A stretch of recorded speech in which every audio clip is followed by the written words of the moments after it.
91. Amén. Se los voy a leer en la traducción lenguaje actual. Dice el Salmo 91. Protégeme toda la vida. Himno de David. Instrucciones para el director del coro. Este himno deberá de cantarse acompañado de instrumentos de cuerda. Dios mío, oye mis gritos, escucha mi oración, ya no aguanto más. Por eso te llamo desde el último rincón del mundo. Ponme sobre una gran piedra donde quede a salvo del peligro.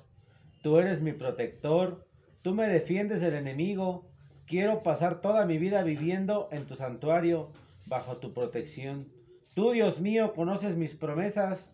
Tú me entregaste mi Padre en la tierra que le diste al pueblo que te adora. Concédeme reinar mucho tiempo y vivir una larga vida, que dure mi reinado una eternidad. Déjame reinar para siempre, protégeme con tu amor toda la vida. Yo te prometo que siempre te alabaré con himnos y que todos los días te cumpliré mis promesas. Amén. Amén.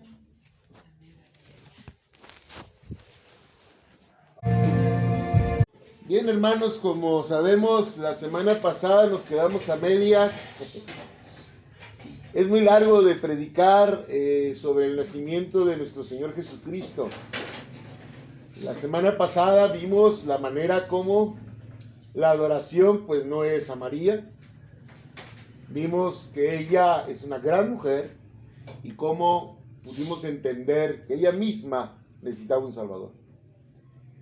Y vimos algunos aspectos del nacimiento de Jesús. Hoy vamos a ver como una segunda parte. Espero en el Señor que me alcance el tiempo. Es mucho que aprender, hermanos.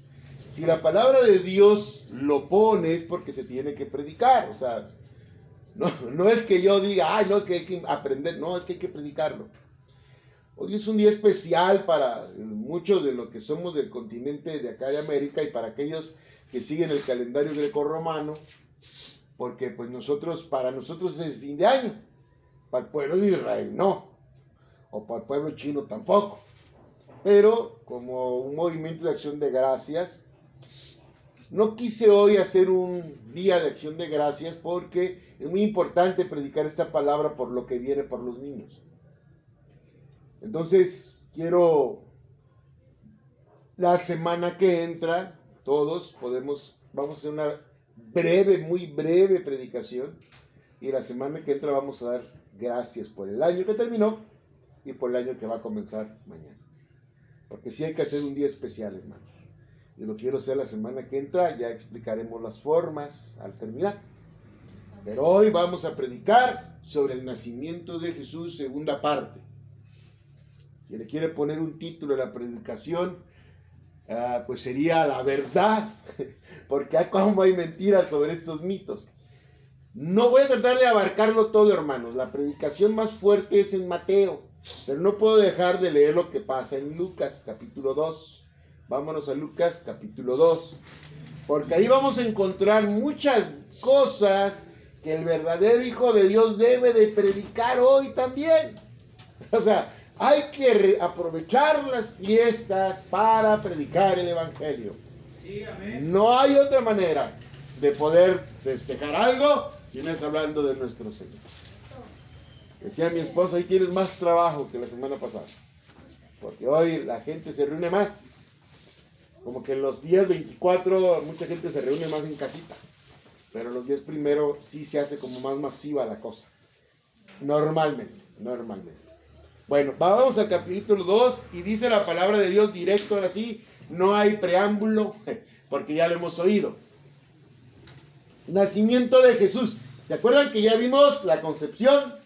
Ahora el nacimiento. Aconteció que en aquellos días, vimos también el nacimiento de Mateo, pero ahora vamos a verlo desde la perspectiva de Lucas, que es el complemento. Lucas 2, ¿qué? Lucas 2:1, hermano. Vamos a leer todo. El Lucas casi 2, casi todo. Aconteció en aquellos días que se promulgó un edicto de parte de Augusto César que todo el mundo fuese empadronado. ¿Qué es empadronado? Porque luego mucha gente no conoce esa palabra. ¿Sí la entendemos todos? Sí. Que es censar a la población. Sí. Bueno, Sí, es que luego he oído pastores que dicen que es porque son sus padres, ¿no? Empadronado es censar, o sea, si querían saber cuánta gente tenía el imperio. Amén. El primer censo se hizo siendo Cirenio gobernador de Siria. ¿Sabía que si usted busca en la historia, sí aparece ese censo?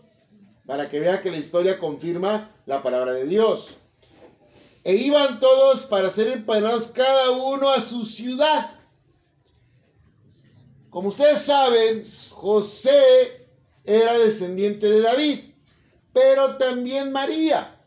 Por eso ambos tenían que ir a la misma ciudad a empadronarse. Verso 4. Y José subió de Galilea, de la ciudad de Nazaret, de Judea, a la ciudad de David, que se llama Belén, por cuanto era de la casa y familia de David. Ya explicamos la semana pasada que gracias a José, el heredero al trono iba a ser Jesús. Ya lo explicamos. Entonces, él va a empadronarse a donde él le debía nacido, de la descendencia del rey David. Para ser empadronado con María, su mujer, desposada con él, la cual estaba encinta. ¿Sí entendemos encinta? Embarazada. Fíjese bien, mi hermano. No dice que José salió corriendo con la barriga de María de 9 meses. ¿Verdad que no? Dice que salió a la ciudad de David. Hermano, ahorita hay mucha controversia porque esa escena que nos pintan de una mujer en un burrito embarazada con su esposo pidiendo posada no es verdadera. No está en la Biblia. Seguramente José viajó antes de que le llegaran los 9 meses a María. ¿Cómo va a viajar una distancia de más de 100 kilómetros en un burro, una mujer embarazada? Le nace el chiquillo a medio camino, hermano, por la brincadera del burrito. Él viajó antes. Él llegó antes. Por eso es tan importante entenderlo. ¿Cómo es que la gente malinterpreta la Biblia? Porque quiere ver la secuencia como si fuera un día tras otro. Pero entre versículo y versículo puede haber meses de diferencia. Ese es el problema siempre. Porque si usted lee el verso 6, y aconteció que estando ellos allí, ya estaban ahí. No llegaron. Ellos ya estaban ahí. O sea, ellos llegaron, se juntaron con su familia y esperaron el censo. ¿Cuánto tiempo? Pues la Biblia no nos dice, 1 mes, 2 meses, antes de que naciera, que María estuviera a punto de dar a luz. Ellos ya estaban allí. La gente, la familia de ambos, era de ahí. O sea que tenían a dónde llegar. No era de que anduvieran buscando posada. Tanto la familia de él como la familia de ella eran de Belén, de la descendencia del rey David. Y usted sabe que si algo tienen los judíos es que en la familia se tratan como más que un hermano.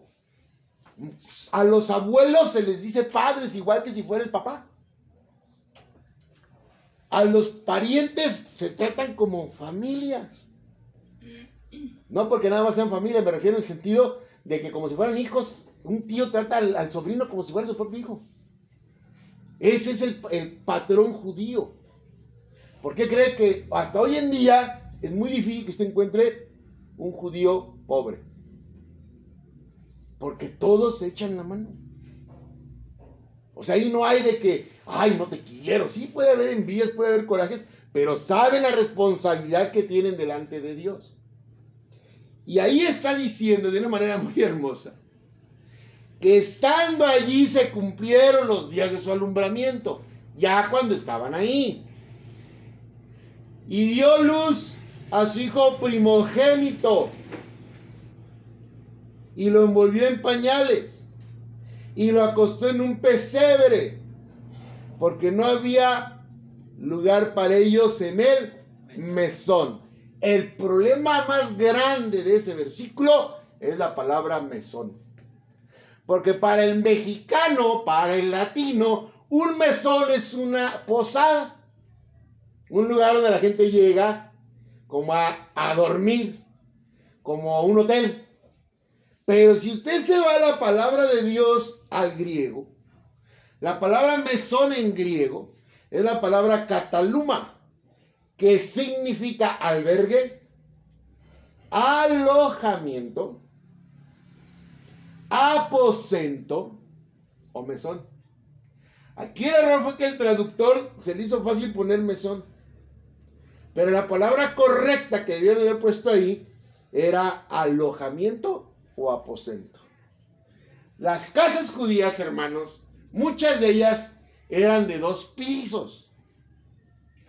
En el piso de arriba vivían las personas, los cuartos. En el piso de abajo estaba la cocina. Y había mucha costumbre de poner un espacio para algunos animales. No era para tenerlos siempre ahí, sino en caso de nevadas o de lluvias, pues los ponían cerca de la casa también, porque también daban calor. Y no era siempre. Entonces, si era de un piso igual, tenía la zona de cuartos y la zona donde pero era la misma casa, casas grandes, no como las de Infonavit de nosotros. O sea, tenía su espacio para los animales dentro de la misma casa. Entonces, Jesús no nació en un corral. No nació, ¿cómo le llaman? ¿En un qué? Granero. Granero, pero le dicen de otra manera, donde ponen a los animales. Bueno, no nació ahí.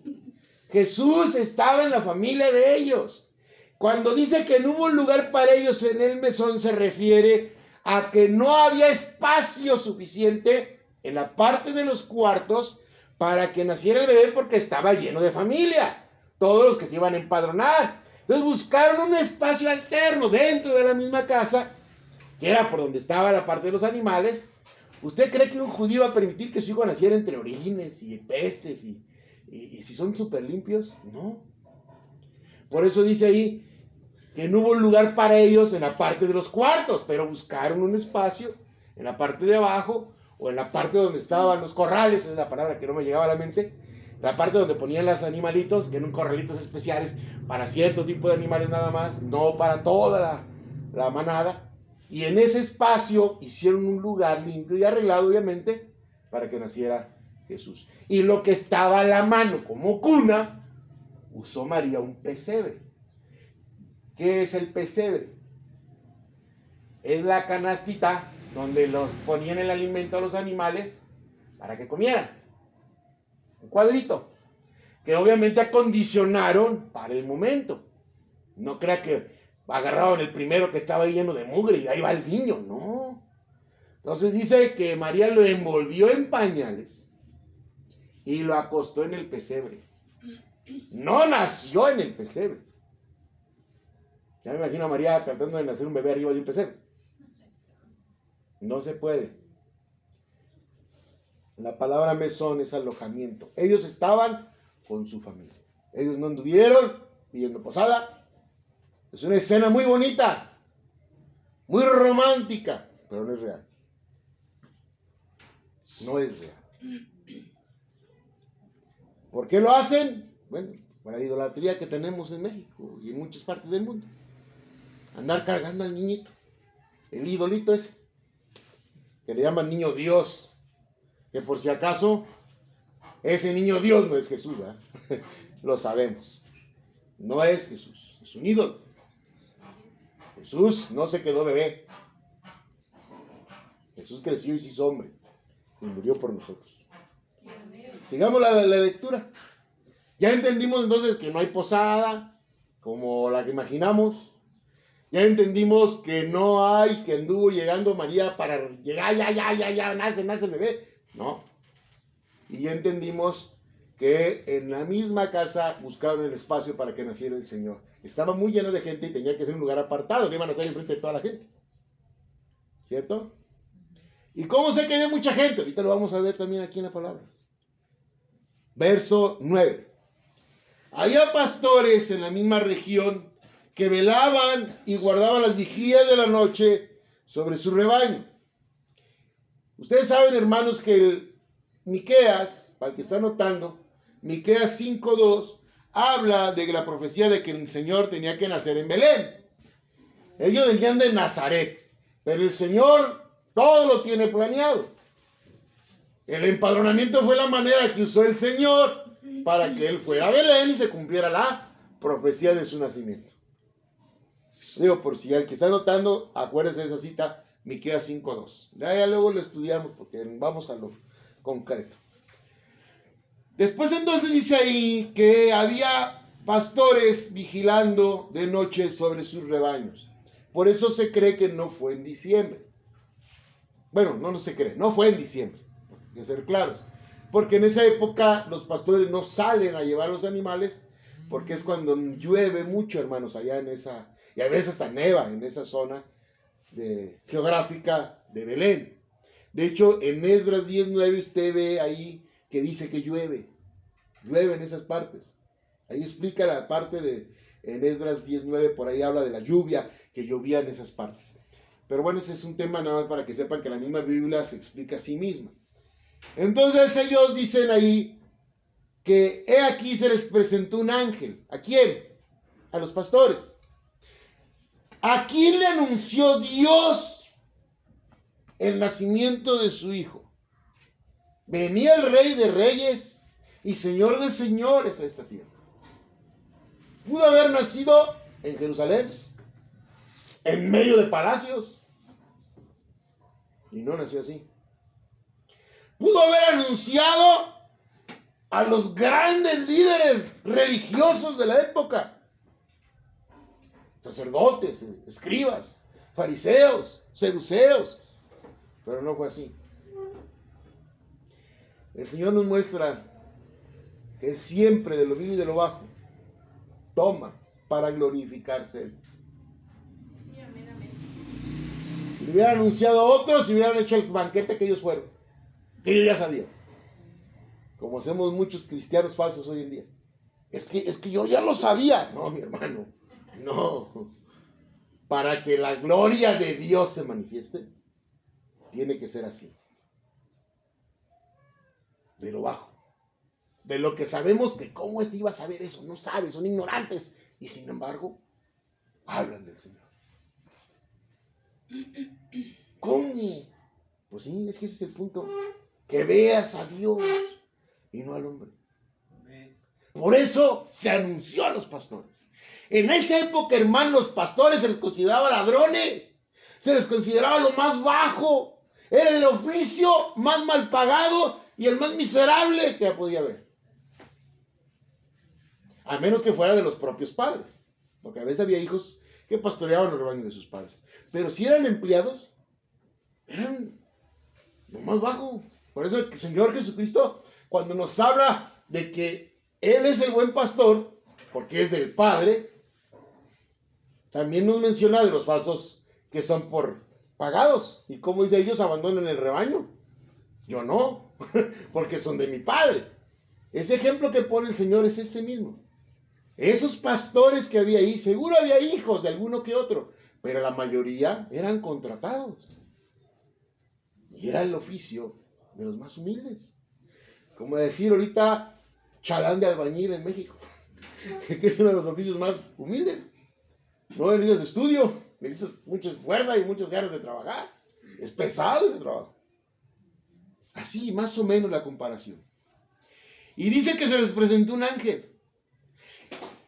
Y la gloria del Señor los rodeó. Los rodeó de resplandor y tuvieron gran temor. Esa palabra es muy importante que usted la guarde en su corazón porque más adelantito la vamos a volver a ver. Y la gloria de Dios los rodeó en un gran resplandor. Poca gente puede decir que ha visto la gloria de Dios. De hecho, son muy contados incluso en la Biblia. Pero ahí se le presentó un grupo grande de gente humilde, de gente de lo más bajo. Por eso tuvieron temor. Porque aunque fueran humildes, allá sí les enseñan la Biblia de chiquitos, hermanos. Y se dieron cuenta que esto era algo grande. Y que normalmente la gloria de Dios venía acompañada con problemas hacia Israel. Normalmente así era. Pero el ángel les dijo, verso 10, no temáis. Vea las palabras del ángel. Porque aquí os doy nuevas de gran gozo, que será para todo el pueblo. ¿Cuál era el gran gozo que era para todo el pueblo? Ya no les dijo, esto es nomás para que ustedes lo sepan. Es para que todos lo sepan. Y es de gozo. La palabra gozo nos lleva a una alegría desmesurada. Una grande alegría, felicidad completa. Ese es el gozo. Cuando una madre nace su hijo, sobre todo el primero, siente una alegría que jamás va a volver a sentir. Aunque dice que ama a todos igual, sí. Pero el primero, cuando lo ve ahí, no se la cree. Esto estaba dentro de mí. Y siente un gran gozo que hasta el dolor se les olvida, ¿o no?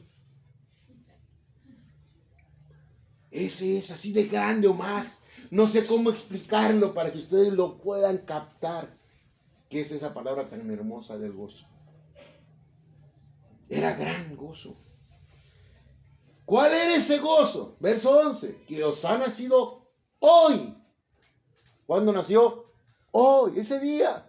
No le dijo mañana, pasado, ahí viene. No, no, no. El gozo es que por fin había llegado. ¿Quién? El Mesías prometido. El que todos los profetas habían hablado de él. El que había dicho que iba a venir a salvar a su pueblo y al mundo entero. El descendiente de David.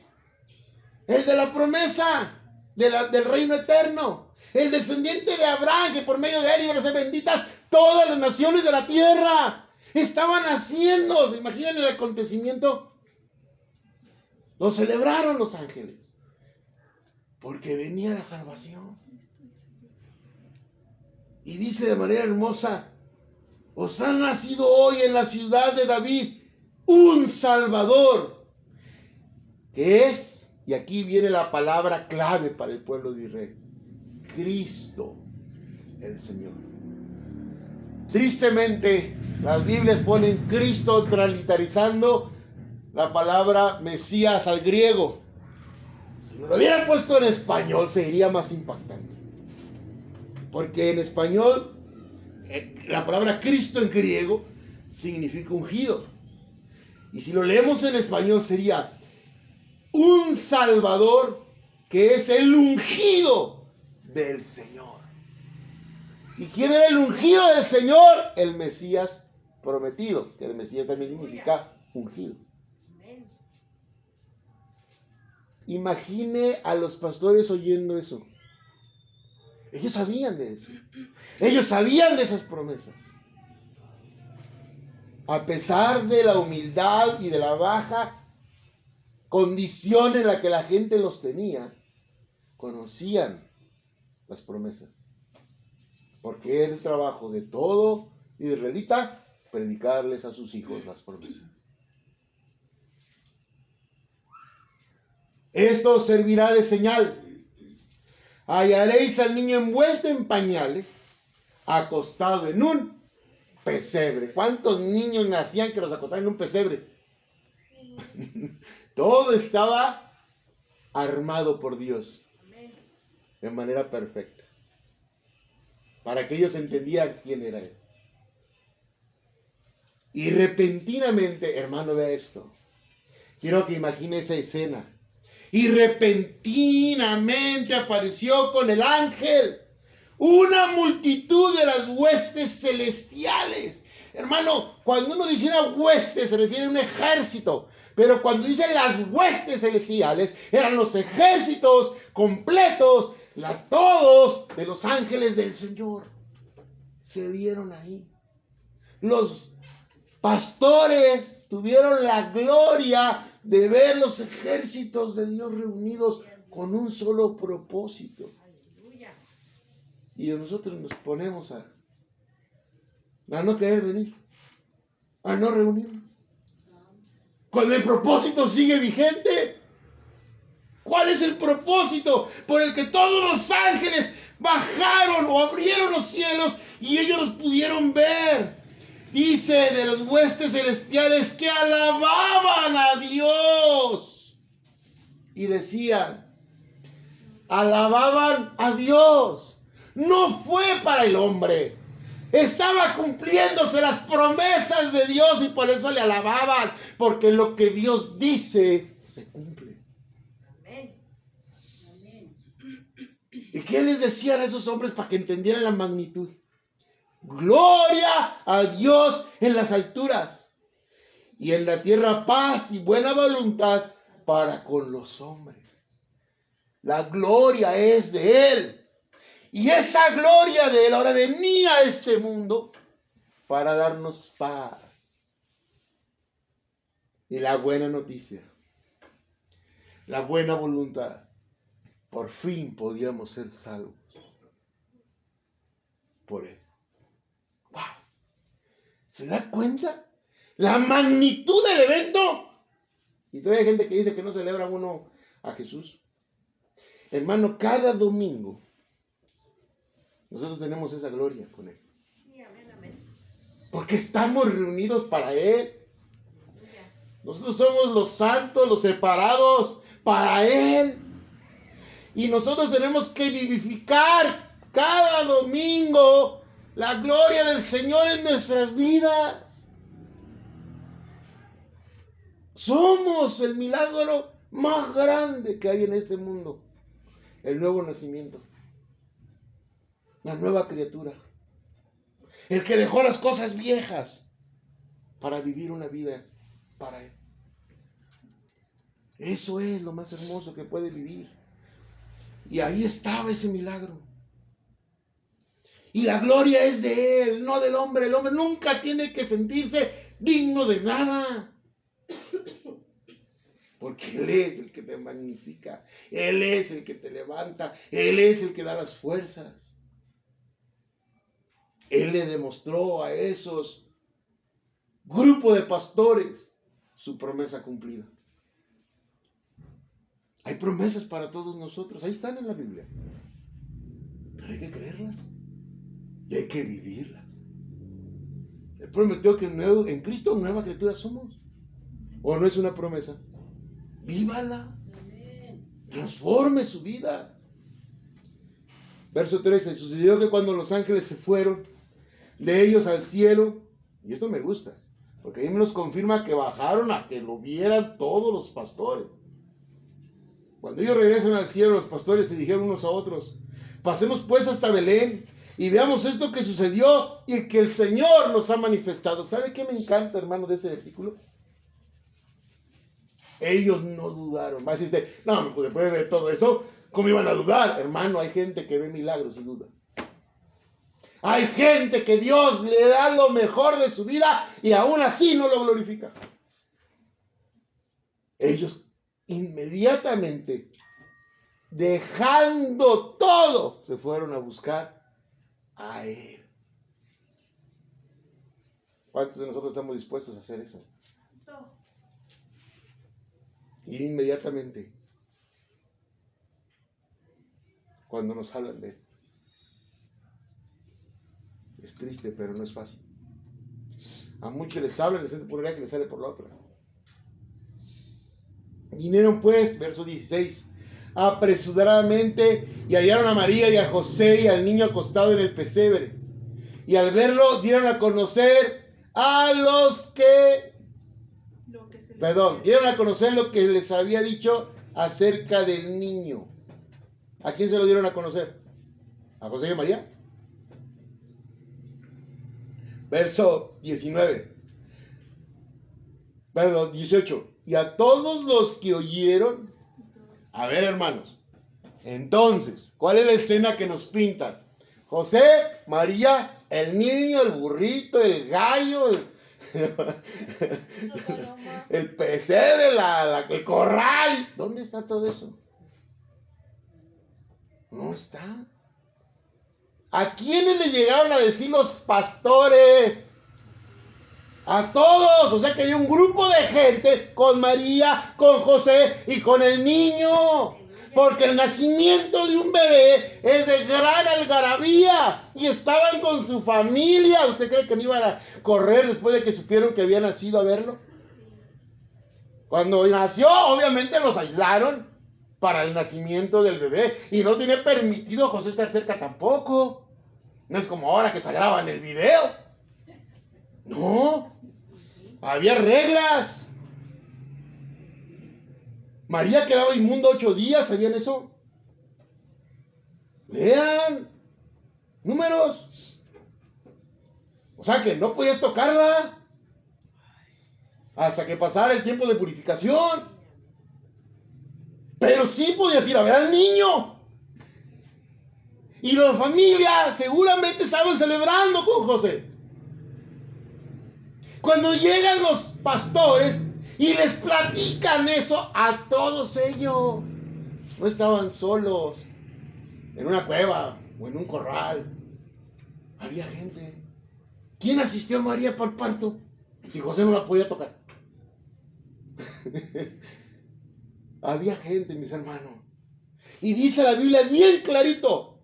Y todos los que oyeron se maravillaron de lo que los pastores les decían. Este niño, ¿se imagina? Pero María, guardando todas estas cosas, meditaba en su corazón. Ella sabía la verdad. Ella al ángel le había dicho quién era él. Y no dijo, no, este es el Mesías y soy su madre y ahora me adoran a mí también, ¿verdad que no dijo eso? Dice que guardó todas esas cosas en su corazón. Porque ella sabía lo que le venía a su hijo. Ella lo sabía. Y volvieron los pastores, hermano, tú después de que te vas de aquí, de haber oído la palabra, de haber recibido la instrucción, de gozarte en alabanza, de platicar con los hermanos del Señor, de todo lo que pasa cuando uno se congrega, ¿cómo sales? ¿Qué haces después? Y volvieron los pastores glorificando y alabando a Dios por todas las cosas que habían oído y visto, como se les había dicho. Sales glorificando a Dios. Ah, esa palabra. Ah, Señor, me hacía falta. Ah, Señor, no sales. Ay, esa palabra lo hubiera oído mi abuela. Ay, no, yo estoy seguro que. No, mi marido lo hubiera oído. Mi esposo. Hermano, es para uno. ¿Cómo sales después de escuchar la palabra de Dios? ¿Cómo te sientes? ¿Glorificas a Dios por su enseñanza? Lo alabas porque Él es bueno y nos da la oportunidad de reunirnos. En otros países no se puede. Aquí todavía tenemos esa bendición. ¿Le das gracias por eso? Todos los días. Cada vez que sale uno, gloria Señor. Gracias porque me permitiste ir. Gracias porque me permitiste llegar. ¿Cuántos se pueden estar enfermos? ¿O cuántos están afanados? ¿O cuántos están pensando en otra cosa, pero se les olvida lo más importante? Él es lo más importante. Nada en este mundo te sirve sin Cristo. Nada. Porque nada nos vamos a llevar. Y la salvación es personal. Ni modo que digas que tú vas a salvar a tu mamá, a tu papá, a tu hermano. No, hermano, no. Usted tiene que predicar y predicar y predicar para que la gente de su alrededor busque al Señor. Pero ¿cómo lo predicas? Si cuando sales de aquí se te olvida que viniste a aprender. O todavía peor. ¿Y cómo te fue en la iglesia? No, hombre, la alabanza me hizo moverme. ¿Y qué predicaron? Pues quién sabe. No sé. Pues es que el pastor es bien aburrido.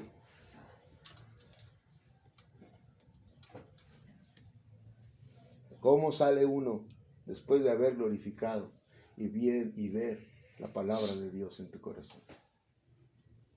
y haberla creído. Porque eso es lo que cambia, hermano, creerlo.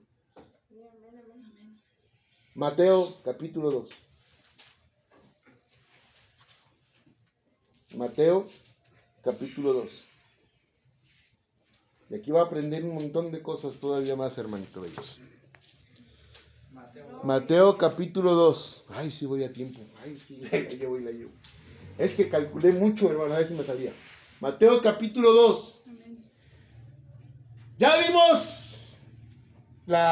cuando lo anunciaron, cómo nació Jesús, la bendición más hermosa, los ángeles. Ahora vamos a ver una historia que solo está en Mateo, pero que tiene muchos significados. En esta historia, hermanos, usted va a aprender que desde esa época hasta hoy las cosas no han cambiado. Seguimos igualitos o peor. Cuando Jesús nació, verso 1, en Belén de Judea, en días del rey Herodes, vinieron del oriente a Jerusalén unos magos. Primer punto. ¿De dónde vinieron? De oriente. ¿Cómo supieron de Jesús en oriente si allá no había judíos? No. ¿Quién llevó el evangelio al oriente? La reina de Saba, ¿se acuerdan? La reina que se enamoró de Salomón y que aceptó al Dios de Israel. Ah, ¿verdad? ¿Quién más estuvo llevando información al oriente? Cuando la dispersación del pueblo de Israel en la primera derrota, ¿se acuerdan de Daniel cuando fue a Babilonia y otros de Israel huyeron?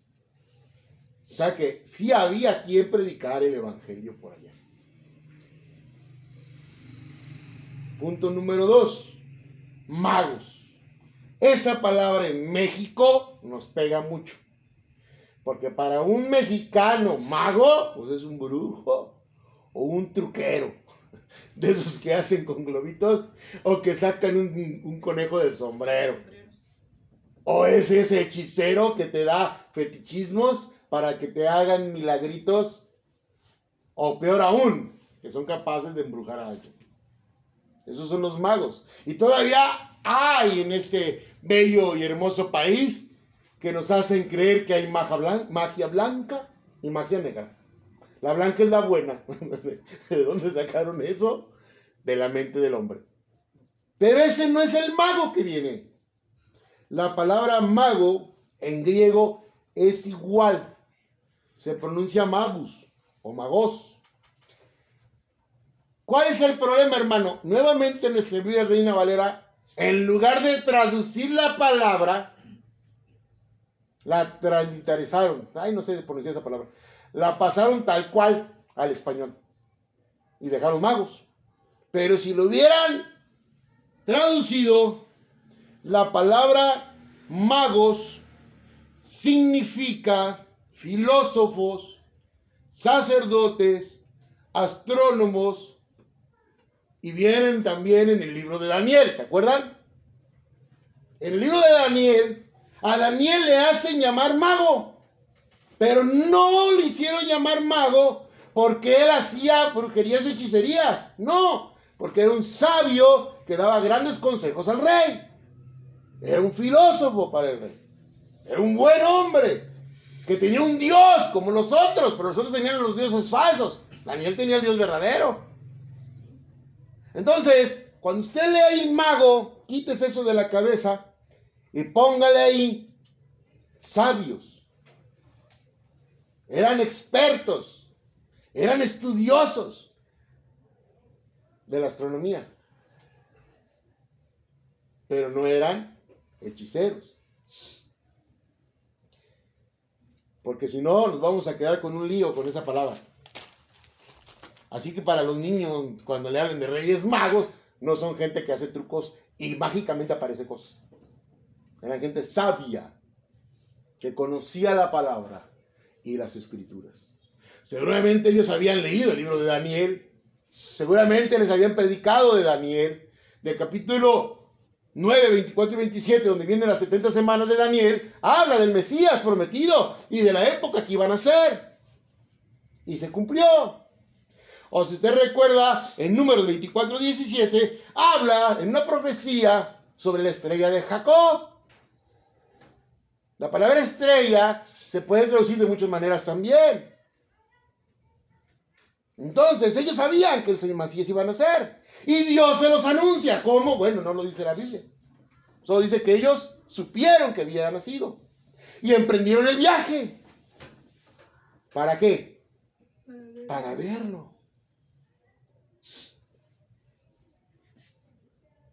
Esto es interesante. Verso 3. 2. Llegaron a Jerusalén los magos diciendo: ¿dónde está el rey de los judíos que ha nacido? Porque su estrella hemos visto en el oriente y venimos a adorarle. Cuando dice su estrella hemos visto en el oriente y venimos a adorarle, se puede traducir de varias maneras. Porque la estrella también en la Biblia aparece que a los ángeles se les llama estrella. Si usted lee el Apocalipsis, dice que Satanás se llevó a la tercera parte de las estrellas, y se refiere a los ángeles. También en la Biblia a los ángeles les llaman estrella. Pudo haber sido un ángel el que les anunció. Pero también puede ser que vieron la gloria de Dios. Porque después va a ver que la Biblia nos enseña que se posó la estrella sobre la casa donde había nacido el niño. La gente decía que era un cometa, otros dicen que es la estrella de Venus. ¿A poco el Señor murió a Venus y él tiene el poder? No, mi hermano. Fue algo diferente, que la Biblia no nos explica qué. Pero podemos deducir que pudo ser un ángel o que pudo ser el resplandor del Señor que les avisó a ellos que ya había nacido Cristo. Verso 3. Oyendo esto, el rey Herodes se turbó y toda Jerusalén con él. Esta palabra se turbó. Es muy interesante, hermanos, porque si usted sabe la historia de Herodes, bueno, no sé si la saben, si no se las platico rapidito. Herodes no era un judío y sin embargo era rey de Israel. ¿Quién lo puso? El Imperio Romano. Si usted busca en los libros de historia, el papá de Herodes era de otra provincia, era de los edomitas.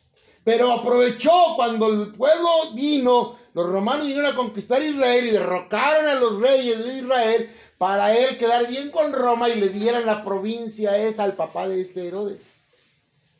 Y ya cuando el papá era el gobernador de esas provincias, él pone como patriarca a su propio hijo, Herodes. Cuando muere el papá, Herodes se autonombra rey. Ahora era el rey de Israel. Pero era muy paranoico Herodes. Ustedes saben la historia o la pueden investigar. Investíguenla, mi hermano. Él era tan celoso, tan loco, que tenía miedo que un día le quitaran el trono, porque él sabía que no era heredero. Entonces, para poder tener cierta aceptación, se casó con la hija del último rey que había sido derrocado en Israel. Lea la historia. Y tuvo hijos. Y fue matando a los cuñados, al suegro, porque él no quería que ninguno de ellos heredara el trono. Y era tan celoso y tan loca su paranoia que mató hasta a sus propios hijos, porque él quería seguir siendo rey. Ahora entiende por qué se turbó. Cuando llegan y le dicen, nació el rey de los judíos, había competencia para su trono. Por eso se turbó. ¿Y por qué se turbó toda Jerusalén con él? Pues porque vieron entrar, no a 3 reyesitos, ¿verdad? Ni modo que 3 reyes con tesoros iban a cruzar todo el desierto desde de más de 1600 kilómetros. Los hubieran asaltado, los hubieran golpeado. Vieron entrar una caravana de camellos. Pero sabían que si Herodes tenía competencia, iba a ser una locura. Si fue capaz de matar a sus propios hijos, ¿qué sería capaz de hacer? Y la hizo. ¿Cuál fue la locura que hizo? Matar a todos los niños menores de 2 años. ¿Se dan cuenta de por qué el pueblo se turbó? Está tremendo esto, hermano. Herodes era malvado. Si usted ve, márquele ahí, Isaías 66. Márquele y vaya a Isaías 66. Todo está en la preciosa palabra de Dios. Estoy diciendo muy rápido, hermanos, pero vale la pena. Isaías 66. ¿Listos? Usted va a leer el contexto. La futura gloria de Sión. Sión es Jerusalén. Y explica todo lo que Dios tenía planeado para ese. Pero dentro de esa profecía aparece un versículo muy interesante. ¿Listos? 66. Sí, también enredoso Isaías, ¿verdad? Pero es el primer libro de los profetas, hermanos. Ya lo encontraron, ¿verdad? ¿Quién le falta encontrar Isaías? Es que sí se pierde Isaías. Isaías 66. Dice la palabra de Dios: multitud de camellos te cubrirá, dromedarios de Madián y de Efa. Vendrán todos los de dónde. Saba. ¿Ven de dónde venía la enseñanza? Traerán, ¿qué cosa? Oro e incienso, y publicarán alabanzas de Jehová. Esa profecía, ¿cuándo se cumplió? Regresemos a Mateo, capítulo 2. ¿Cuándo se cumplió esa profecía? Cuando llegaron los sabios de Oriente. Multitud de camellos. No llegó uno, no llegaron dos. ¿Y qué regalos ofrecieron? Ahorita lo vamos a ver, pero no coincide con la profecía. Esto es hermoso, hermanos. Dios no hace nada a media. La Biblia se interpreta a sí misma. Y convocados todos los principales sacerdotes y los escribas del pueblo, le preguntó dónde había de nacer el Cristo. Herodes se pone nervioso, se pone preocupado. ¿Cómo que nació el rey de los judíos? Y yo soy el rey. Y manda a traer a los que él sabía que conocían de la Biblia. Él no la conocía del todo, mi hermano. No era judío. Para preguntarles dónde. Entonces, lo primero que vemos al empezar a leer este capítulo es que el Señor era el rey. Ese niño que nació para ser rey. Pero lo segundo que vemos es algo muy triste. ¿A quién convocó? A los que él sabía que sabían, válgame la redundancia, a los sacerdotes y a los escribas. Y les preguntó dónde había de nacer el Cristo, el ungido. Y ellos le respondieron, verso 5, en Belén de Judea, porque así está escrito por el profeta. Y tú, Belén, de la tierra de Judá, no eres la más pequeña entre los príncipes de Judá, porque de ti saldrá el guiador que apacentará a mi pueblo Israel. Eso está en Miqueas 5:2. De Belén iban a ser Cristo. Él cita la palabra. Los profetas la citan. Entonces Herodes ya se dio cuenta dónde iban a ser el Salvador. Entonces Herodes, llamando en secreto a los magos, ponga atención a eso, indagó de ellos diligentemente el tiempo de la aparición de la estrella. No le preguntó cuándo nació el Mesías. Preguntó cuándo vieron la estrella. ¿En qué tiempo? ¿En qué momento? Y lo indagó de manera que dice ahí, diligentemente. Es decir, insistió e insistió e insistió. Quería tener la certeza de la edad del niño. Ya sabemos para qué. Vamos a seguir leyendo. Y enviándolos a Belén, lo indagó de los... No, pues que van a ser en Belén. La profecía dice que en Belén. Aquellos hombres tenían solamente una parte de conocimiento. Y lo otro se lo dan ahí. Para que vean que Dios todo lo va emparejando, hermano. Todo lo va haciendo de una manera perfecta. Por eso usted no se preocupe. Déjelo trabajar. Confíe. Es lo más hermoso. Y envió a Belén y dijo, id allá y averiguad con diligencia acerca del niño. Y cuando lo halléis, hacedmelo saber para que yo también vaya y le adore. Mentira más grande que esa no puede aparecer en la Biblia. ¿Para qué quería saber dónde estaba el niño? Para matarlo. Hermano, mire, aquí hay 3 cosas muy tristes. Una, si usted se da cuenta, Herodes actuó como era él, malvado, dispuesto a matar al niño. Pero actuó cuando supo del niño. Pero lo triste, ¿qué hicieron los fariseos? ¿Qué hicieron los escribas y los sacerdotes cuando se enteraron que había nacido el Mesías? No hicieron nada. ¿No debieron de haber corrido junto con los magos? Se estaba cumpliendo la profecía. ¿Y qué hicieron ellos? Nada. ¿Cuántos hoy en día oyen de Cristo y son indiferentes? Les hablo de Cristo, que les dice en tu corazón, les abres todo lo que Dios ha hecho en tu vida, les explica de la salvación y son indiferentes. Como esos que eran expertos en Biblia. ¿Cuántos pastores hay así? Que están engañando a un pueblo. Y en lugar de llevarlos a la salvación, los están llevando al infierno. Por no confrontar el pecado. Por no enseñar la verdad. Para llevar al arrepentimiento al pueblo. Vea qué triste. Los meros importantes se supone que eran ellos, ¿o no? Y ellos debieron de haber corrido a buscar al Mesías. ¿O no? ¿Ahora entiende por qué no le creyeron a Jesús? Porque ellos en su trono del corazón tenían otro rey. Su yo. Y saber que había nacido el Mesías iba a quitarles el trono de su corazón. Tenían que poner al Mesías y eso no les convenía. Porque tenían un puesto, un nivel económico, un nombre que podían perder. Eso es el pecado en la gente, en todos nosotros.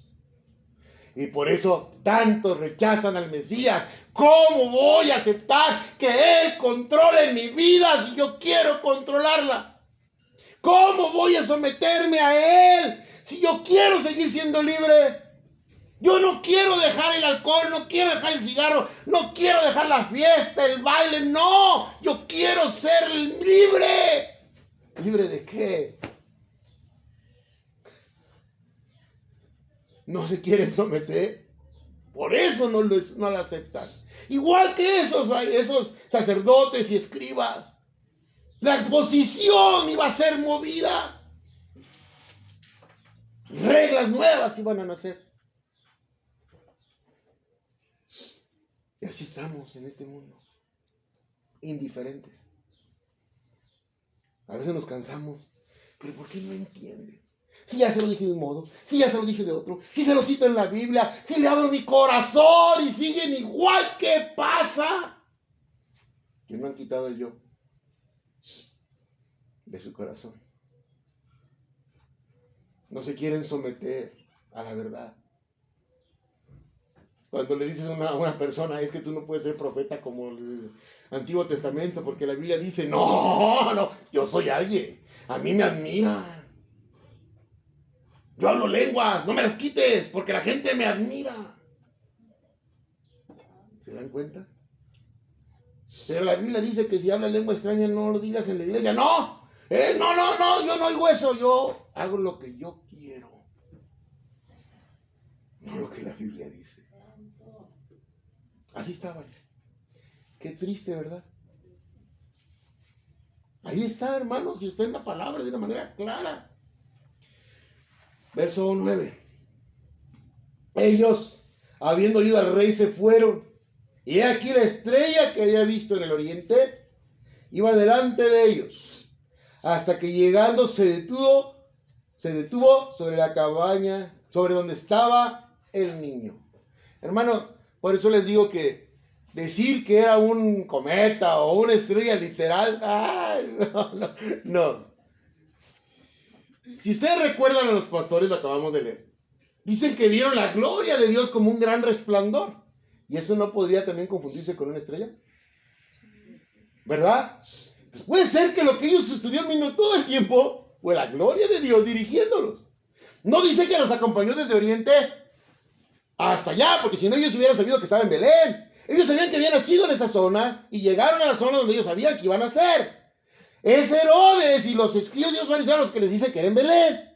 O sea que la estrella no los venía acompañando. Ellos vieron un resplandor, ellos vieron posiblemente un ángel que les dijo que ya había nacido y se dejaron venir.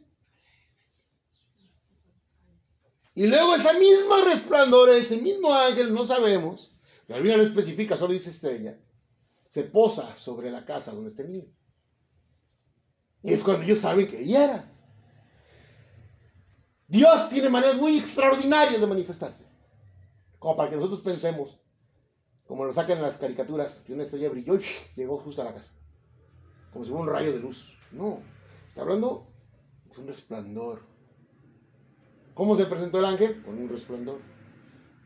¿Qué era la gloria de Dios? Entonces puede ser que era un ángel. No vamos a especular. Pero no era literalmente una estrella. Porque Dios siempre se ha comunicado por medio de sus mensajeros, ¿o no? ¿Y quiénes son los mensajeros? Los ángeles. Entonces dice que llegaron ahí. Hermano, vea el verso 9. Ellos, 10. Y al ver la estrella se regocijaron con muy grande gozo. ¿Cómo se regocijaron los pastores? Los ángeles con un gran gozo. ¿Y qué sintieron ellos? Un gran gozo. ¿Cómo es que aquel que escuche del Señor y lo recibe no tiene gozo? A ver, explíquemelo. Si la manifestación de haber creído es tu gozo, eres salvo por gracia, no es un motivo de gran gozo. No es para ponernos a brincar de alegría. Para decirle, Señor, gracias una y otra vez por haberte fijado en este miserable. Gracias. Soy feliz porque estás en mi vida. Y lo que me has dado, por añadidura, no tengo otra cosa que decirte gracias, Señor. ¿Se dan cuenta? ¿Y qué hacemos muchos que nos llamamos cristianos? No, pues, si yo estoy recontento, pero yo no sé por qué el Señor a mí me tiene en esa situación. Ay, pues no tienes gozo, mi hermano. Si tú estás renegando de tu vida en Cristo, no has entendido nada. Porque aún en la peor circunstancia, sigues creyendo en Él. Ese es el gozo. Yo no me importa lo que me pase en este mundo. Lo que viene después, la gloria venidera, es mayor que la primera. Porque voy a estar yo preocupado. ¿Qué va a pasar en mi vida? Si voy a vivir con Él la eternidad. Ese es el gozo. Esa es nuestra promesa, nuestra certeza, nuestra fe. ¿O no es esa nuestra fe? Amén. El mismo gozo de los ángeles, el mismo gozo de los pastores ahora lo tienen ellos porque tenían delante de ellos al Mesías, al Rey prometido. Y al entrar en la casa, tiempo, ¿dónde entraron? La casa. No fue en el pesebre, ¿verdad? No fue cuando nació Cristo, ¿verdad?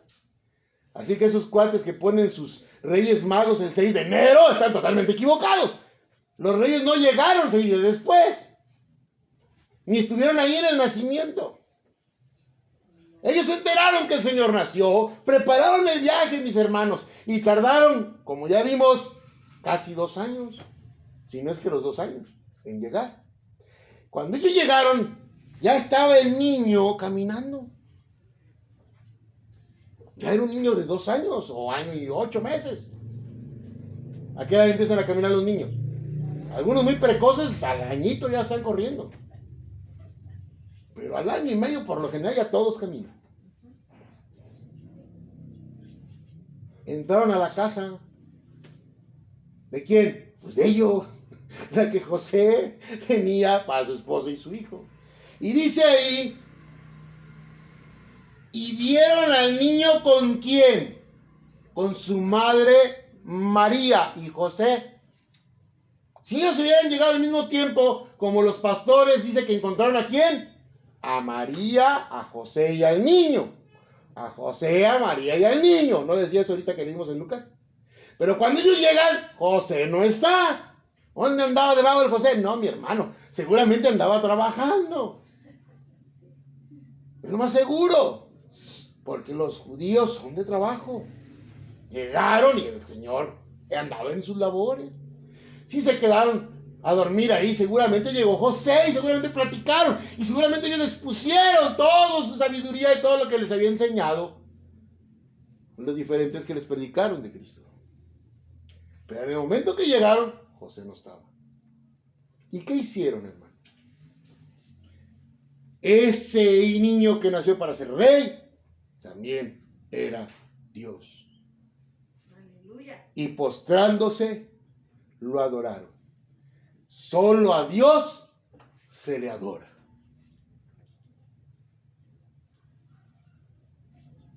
Y abriendo sus tesoros, ¿cuántos tesoros? Muchos. No traían solamente la cajita de incienso, mirra y oro. Dice que abrieron los tesoros. Y llevaban presentes, iban a ver al rey. Y a los reyes se les llevan grandes presentes. No 3 cajitas. De esos tesoros que abrieron, sacaron 3 cosas que previamente tenían preparadas por las instrucciones seguramente de Dios. Le ofrecieron, fíjese bien que ofrecieron, oro. ¿Cuál es el regalo que se le da siempre a los reyes? El oro. Porque iban a ver al rey y le llevaron oro. El otro, ellos te dieron como los del católicos. También le dieron incienso. Por eso piensan que son 3. Como vieron 3 regalos, 3 reyes. No, mi hermano. Eran varios. Y sacaron 3 cosas. Pero eran varios los que estaban allí postrados. El segundo regalo fue incienso. ¿Qué simboliza el incienso? Que es Dios. Porque el incienso se usaba para la adoración a los dioses. En este caso, a nuestro Dios. Porque también usaban otros pueblos paganos para los dioses falsos. Pero el tercer regalo era mirra. La mirra, mis hermanos, tiene muchas opciones, pero en los hombres. Uno es perfume. El perfume más caro era de mirra, ¿se acuerdan? Cuando le ungieron los pies al Señor. 2, se usaba como anestésico. Se mojaba con vinagre y se le daba para que tomaran y servía como anestésico para dormir y quitar dolores. Y 3, se usaba para ungir a los muertos y embalsamarlos. Lo que está diciendo la palabra de Dios ahí es que también le dieron mirra porque sabían que ese niño había nacido para morir por nosotros. Pero también hay otro contexto que la gente no ha visto. Era Dios y hombre. Eso simbolizaba los regalos. Era un rey que era Dios por el incienso y mirra simbolizaba que también era hombre porque había de morir. Desde ahí, la doble naturaleza de Jesús se manifiesta. Eso es claro cuando ya lo entendemos. Pero siendo avisados por revelación en sueños que no volviesen a Herodes, regresaron a su tierra por otro reino. El Señor, por otro camino. El Señor tiene en esta pequeña y grande historia 3 cualidades. Él es Dios, Él es Rey y Él es el Salvador ungido. Él es el Mesías prometido. La Biblia habla en este capítulo de lo que nosotros creemos, cumplido al pie de la letra. Y si usted sigue leyendo, pues va usted a encontrar ahí la matanza de los niños. ¿Basados en qué? En lo que le sacaron de información a los magos, a los sabios de Oriente. Pero no vamos a terminar ahí, porque tenemos que darle. Dios, por medio de su Hijo, tuvo la grande bendición de amarnos y entregarlo para morir por nosotros. Pero Cristo no murió porque alguien más quiso matarlo. Él mismo se entregó por nosotros. Y él mismo sabía que iba a resucitar, porque él es Dios. Juan 10, 17. Juan 10, 17.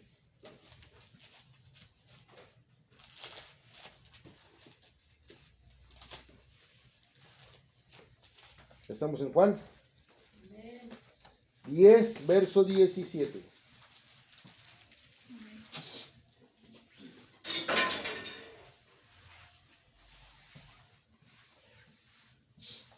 Ahí habla de las ovejas, ahí se lo dejo de tarea, el contexto está bien bonito.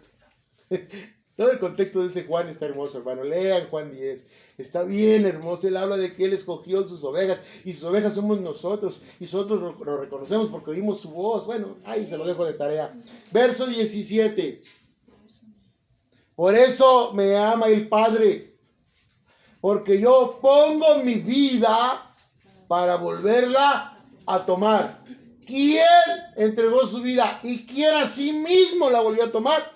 Cristo, porque Él es Dios. Si Él no fuera Dios, no podía volver a nacer. A resucitar, perdón. ¿Sí entendió eso? Él entrega la vida, muere en la cruz, pero a los 3 días se levanta de los muertos. Verso 18. Nadie me la quita. Aclara Dios, fíjese. Cristo está diciéndole a sus apóstoles, no piensen que me lo va a quitar estos romanos, ni ustedes los judíos. A mí nadie me la quita. ¿Se acuerda cuando enfrenta a Pilato y le dice, si yo quisiera, mi padre mandaría ejércitos para liberarme? ¿Se acuerdan? Tú no tienes autoridad sobre mí, sino la que te ha dado mi padre. Es lo que está diciendo aquí. Nadie me la quita, sino que yo de mí mismo la pongo. Tengo poder para ponerla y tengo poder para volverla a tomar. Este mandamiento recibí de mi Padre. Él murió, pero Él resucitó. Y esa es nuestra fe. ¿Saben por qué el Señor hizo todo esto? Para que supiéramos que hay vida eterna. Si Cristo no hubiese resucitado de los muertos, no entenderíamos que hay otra vida después de esta. Y andaríamos como muchos. Ya todo se acaba, total, ¿para qué me porto bien? Por eso la gente no entiende. Como no entiende el gran milagro del Señor en la resurrección, viven por vivir. No viven el Evangelio. Viven lo que quieren vivir. Por eso, hermanos, resumiendo, aprendimos al Rey, aprendimos que es Dios, que es el ungido, que es el Señor de señores, que Él hizo todo un proceso para mostrarnos que hay un gozo en Él. Pero lo que también debemos de entender son las respuestas que hoy la misma humanidad da a Cristo constantemente. Hay quienes ven a Jesús y lo único que piensan es en destruirlo. E inventan historias de Él. E inventan cosas como las que sacan en Netflix de que LGTBI era Jesús. Y que no sé qué. Y sacan mucha basura contra nuestro Señor hoy en día. Son los Herodes de hoy en día. Tenga cuidado de no caer en esa basura. Ayer unos niños fueron a su casa, antier, ahí donde vivimos nosotros. Unos niños que se congregan en otra iglesia. Y llegaron diciéndome, necesito que nos acompañe porque hay una presencia demoníaca en una muñeca que está aquí tirada. Y en mi casa tengo un perro que también tiene un demonio porque está echando espuma. ¿De dónde sacaron esos pobres niños? De las falsas enseñanzas. Porque esos niños se supone que son hijos de unos que dicen ser cristianos. ¿Dónde oyen toda esa basura? En las falsas enseñanzas. Cuidado. Yo les dije, no tengan miedo. ¿Que no aman a Cristo? Sí. Entonces, ¿por qué tienen miedo? Y les cité la palabra donde dice que el perfecto amor echa fuera el temor. Si tú amas a Cristo, no hay demonio que te pueda tocar. No tengan miedo. No se trata de ir a pelearse con Él. Se trata de que tengas fe en el que está en ti. Y Él se encarga del resto. Tu perrito posiblemente tiene sed y no le has dado agua. Por eso tiene espuma. O tiene rabia. Y si tiene rabia, cuídate. No, tienes dos perritos y los cuida. Entonces, ¿ya le diste agua? No, se queda viendo uno con otro. Y esa muñeca, agárrala, échale un bote de basura y deja de pensar que tiene una presencia demoníaca porque eso alguien te lo metió en tu cabecita y no es de Él. Ama a Cristo, hijo. Búscalo con todo tu corazón y no tendrás miedo. Porque el perfecto amor echa fuera el temor. Yo sé que el Señor los llevó porque los niños son de Él y no quiere que vivan engañados. Si después vienen, no vienen los padres, a lo mejor hasta reclamando, viejo loco, no sé. Ya se sembró una semilla que el Señor cosechará en su tiempo. Eso es lo que Él nos manda, hermanos. Eso nos celó desde hoy. Que engañan, que mienten, que quieren destruir la figura de nuestro Señor para inventar un nuevo Dios, un nuevo Jesús, buena onda, próspero. Pero también no podemos ser como los escribas y los sacerdotes, hermanos, que fueron indiferentes. Tenemos que predicar el Evangelio. Tenemos que gozarnos cada domingo. Tenemos que buscarlo cada vez que podamos. Todos los días de su vida usted tiene que orar y clamar y vivir para Cristo. Para que cuando muera sea ganancia. Si no lo hace, no está cumpliendo. Y no ha nacido de nuevo. La actitud que tenemos que tener era de los famosos magos. Que viajaron 1600 kilómetros buscando al Mesías. Usted lo tiene al alcance de su fe. Lo único que tiene que hacer es creerlo. Ellos viajaron 1600 kilómetros y lo primero que hicieron al verlo fue adorarlo. Esa es la actitud que tiene que tener el cristiano. Sí, amén. Doblar tus rodillas, Señor, aquí estoy. Tú estás en mí. Y con eso estoy completo. No necesito más. Porque si tú estás en mí, todo lo demás está en tus manos. Por eso Él dijo, busca el reino de Dios y su justicia y todo lo demás te será dado por añadidura. Porque si usted lee Mateo 12:30, hermano, Cristo mismo dijo, el que no es conmigo, contra mí es. Y el que conmigo no recoge, desparrama. El que dice las cosas sin tener a Cristo, lo único que hace es hacer puras burradas. Desparrama maldad, desparrama mentiras, desparrama engaños. Si estamos en Cristo, estamos con Él. Y para Él, por siempre. Vamos a orar. Vamos a dar gracias a Dios por tan hermosa palabra. Vamos a orar.